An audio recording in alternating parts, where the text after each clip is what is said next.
আজকের ভিডিওতে থাকা প্রশ্নগুলি তোমার রেডি আছে তো? কারণ এই প্রশ্নগুলি পরীক্ষায় আসতে চলেছে। যদি প্রশ্নগুলি রেডি না থাকে তাহলে খুব দ্রুত তুমি এই প্রশ্নগুলি রেডি করে নাও। প্রিয় শিক্ষার্থী বন্ধুরা, সোম এডুকেশনের ইউটিউব চ্যানেলে আর একটি নতুন ভিডিওতে তোমাদের সবাইকে স্বাগত। তোমরা যারা ইউনিভার্সিটি অফ গৌড়বঙ্গ বিশ্ববিদ্যালয়ের অধীনে বিভিন্ন কলেজে বিএ ফিফথ সেমিস্টারে পার্টস কোর্সে পড়াশোনা করছো এবং যাদের পার্টস কোর্সে ফিলোসফি অর্থাৎ দর্শন বিষয়টি রয়েছে, সেই ফিলোসফি GE1 পেপারের সম্পূর্ণ সাজেশন নিয়ে আজকের এই স্পেশাল ভিডিওটি স্কিপ না করে প্রথম থেকে শেষ পর্যন্ত দেখতে থাকো। চ্যানেলে নতুন হয়ে থাকলে চ্যানেলটিকে সাবস্ক্রাইব করে রাখতে একেবারেই ভুলো না, পরবর্তী ভিডিও নোটিফিকেশন সবার আগে পাওয়ার জন্য। কারণ এই চ্যানেলে ইউনিভার্সিটি অফ গৌড়বঙ্গ বিশ্ববিদ্যালয়ের বিভিন্ন বিষয়ের সাজেশনমূলক ভিডিও এবং নোটিশ সংক্রান্ত তথ্য নিয়ে আলোচনা করা হয়ে থাকে। যে কোনো তথ্যের আপডেট তুমি সবার আগে পেয়ে যাবে। আর ভিডিওটি ভালো লেগে থাকলে অবশ্যই একটি লাইক করো।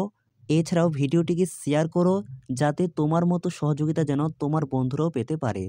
তাহলে শুরু করা যাক আজকের ভিডিওর মূল আলোচ্য বিষয়, BA fifth semester suggestion 2025 philosophy general, paper GE1, paper name Indian philosophy. তোমাদের লিখিত পরীক্ষা মোট 32 নম্বরের হবে এবং ইন্টারনাল টিউটোরিয়াল 18 নম্বর, মোট 50 নম্বরের পরীক্ষা। কিন্তু লিখিত পরীক্ষা 32 নম্বরের এবং পরীক্ষায় সময় থাকবে 2 ঘন্টা। তাহলে দেখে নাও পরীক্ষার শেষ মুহূর্তের লাস্ট মিনিট সাজেশন। মান 16। প্রথম প্রশ্ন, নির্বিকল্পক ও সবিকল্পক প্রত্যক্ষের পার্থক্য স্বীকারের পক্ষে যুক্তিগুলি কি কি? অথবা প্রশ্নটি আসতে পারে, নির্বিকল্প ও সবিকল্প প্রত্যক্ষের মধ্যে পার্থক্য লেখো। কিছু কিছু বানান মিস্টেক রয়েছে, তোমরা সেই বানানগুলি অবশ্যই ঠিক করে নেবে। 2, একটি পদার্থ হিসেবে সমবায় সম্পর্কে আলোচনা করো, এর সঙ্গে প্রভেদের সম্পর্ক কি? 3 পর্বে সাংখ্য দর্শনে পুরুষের অস্তিত্বের প্রমাণগুলি কি কি, পুরুষ এক না বহু, আলোচনা করো। 4, অনুমান প্রমাণ নয়, চার্বাকরা কিভাবে এই মতটি প্রতিষ্ঠা করেছেন, অথবা চার্বাকরা কিভাবে অনুমানকে প্রমাণ হিসেবে খণ্ডন করেন, তাঁদের যুক্তি কি গ্রহণযোগ্য, আলোচনা করো। একই উত্তর। যে প্রশ্নের পাশে তোমরা 3টি করে স্টার চিহ্ন দেখতে পাবে, সেই প্রশ্নগুলি সবার আগে খুব ভালো করে রেডি করবে, কারণ এই প্রশ্নগুলি পরীক্ষায় চলে এসেছে এই রকম। 5 পর্বে প্রকৃতির অস্তিত্বের সপক্ষে প্রমাণগুলি কি কি, প্রকৃতির 3টি গুণের স্বরূপ ব্যাখ্যা করো, অথবা প্রকৃতির স্বরূপ ব্যাখ্যা করো। সাংখ্য মতে প্রকৃতির অস্তিত্বের সপক্ষে প্রমাণগুলি আলোচনা করো, অথবা সাংখ্য মতে প্রকৃতি বলতে কি বোঝায়, প্রকৃতির 3টি উপাদানের স্বরূপ বিবৃত করো, প্রকৃতির অস্তিত্বের সপক্ষে যুক্তিগুলি কি কি। একই প্রশ্ন বিভিন্নভাবে আসতে পারে। 6 পর্বে বৌদ্ধ ক্ষণকবাদ ব্যাখ্যা ও বিচার করো। 7, নিষ্কাম কর্মের ধারণাটি ব্যাখ্যা করো এবং মোক্ষ প্রাপ্তির ক্ষেত্রে এর প্রয়োজনীয়তা আলোচনা করো। 8 পর্বে ভারতীয় দর্শনের সাধারণ বৈশিষ্ট্যগুলি ব্যাখ্যা করো, বৈশিষ্ট্য বলতে প্রকৃতি। 9, জৈন সাতবাদের স্ববিচার আলোচনা করো। 10 পর্বে ক্ষণিকবাদ ব্যাখ্যা ও বিচার করো। এরপর মান 8।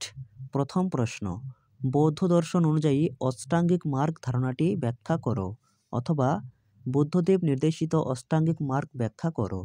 2, কোন নীতি অনুসারে ভারতীয় দর্শন সম্প্রদায়গুলিকে আস্তিক ও নাস্তিক এই 2 ভাগে ভাগ করা হয়, আলোচনা করো। অর্থাৎ ভারতীয় দর্শনের যে 2টি সম্প্রদায়, আস্তিক এবং নাস্তিক, তাদের মধ্যে পার্থক্য লিখতে হবে। 3, বৌদ্ধ মতে আর্য সত্তা চতুষ্টয় আলোচনা করো, অর্থাৎ বৌদ্ধদেবের আর্য চতুষ্টয়বাদ আলোচনা করতে হবে। 4, পঞ্চ অবয়ব ন্যায় উদাহরণসহ ব্যাখ্যা দাও। 5 পর্বে জৈন অনেকান্তবাদ তত্ত্বটির সংক্ষেপে ব্যাখ্যা দাও, অথবা জৈন সাতবাদ আলোচনা করো। প্রশ্নটি একটু আলাদা হবে, তবে এখানে জৈন অনেকান্তবাদ এই বছরের জন্য বেশি গুরুত্বপূর্ণ রয়েছে। এর পাশাপাশি তোমরা জৈন সাতবাদটিও দেখবে। 6, চারবাক নীতিতত্ত্ব সংক্ষেপে ব্যাখ্যা করো। 7, প্রত্যক্ষই একমাত্র প্রমাণ, চারবাকরা কিরূপে এই মত প্রতিষ্ঠা করেন, অথবা কেন চারবাকরা স্বীকার করেন যে প্রত্যক্ষই একমাত্র যথার্থ জ্ঞান লাভের উপায়। 8 পর্বে সাংখ্য বিবর্তনবাদ ব্যাখ্যা করো। 9. তুমি কি মনে করো ভারতীয় দর্শন যুগবাদী? আলোচনা করো। 10. বৌদ্ধ মত অনুসরণ করে ভবচক্র অর্থাৎ দ্বাদশ নিদান পথটি ব্যাখ্যা করো। এরপর মান 2 এর জন্য যে প্রশ্নটি খুব গুরুত্বপূর্ণ। 1. আকাশের অস্তিত্ব চার্বাকগণ কেন অস্বীকার করেন?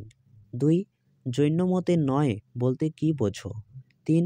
বৌদ্ধদের সৎ এর ধারণা ব্যাখ্যা করো। 4. অলৌকিক প্রত্যক্ষ বলতে কি বোঝো? 5. প্রাগভাব কাকে বলে? 6. সাংখ্যমতে তমগুণ বলতে কি বোঝো? 7. নির্বাণ শব্দের আক্ষরিক অর্থ কী? 8. চার্বাক মতে মুক্তি কাকে বলে?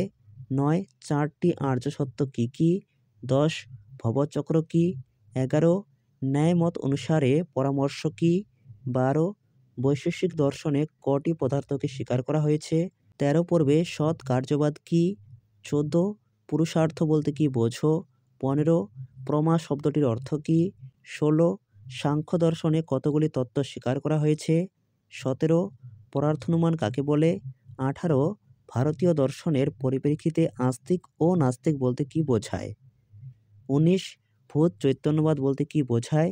20. বৈশেষিক মতে পদার্থ কী? এই ছিল আজকের ভিডিওর সম্পূর্ণ সাজেশন।